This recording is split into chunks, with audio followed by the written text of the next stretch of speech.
వనస్థలిపురంలో మహిళను హత్య చేసిన ఘటనలో నిందితుడిని పోలీసులు అరెస్ట్ చేశారు. మృతురాలు 3 నెలల గర్భిణిగా గుర్తించారు. విదేశాలకు వెళ్లకుండా కేసులు పెట్టి వేధిస్తోందన్న కోపంతో హత్య చేశారని పోలీసుల ముందు నిందితుడు అంగీకరించాడు.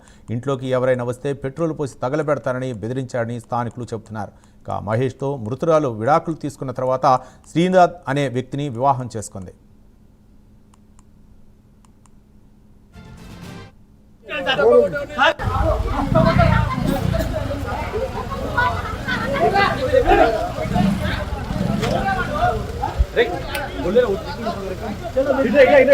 వెహికల్ ఉందా సార్?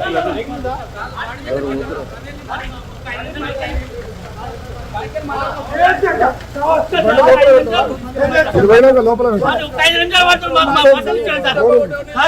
మీ బజార్ మా మీద చూపిస్తున్నారు.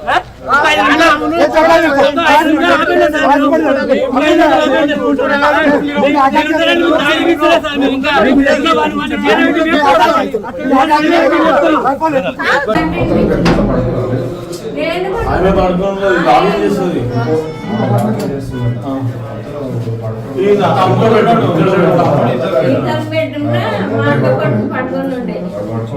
చూసినట్టు మరి ఆయన బయటకి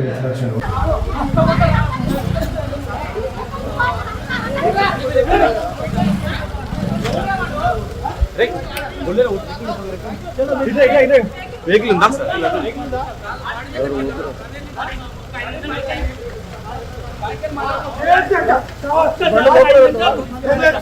లోపల మీ బజార్ మా మీద చూపిస్తున్నారు.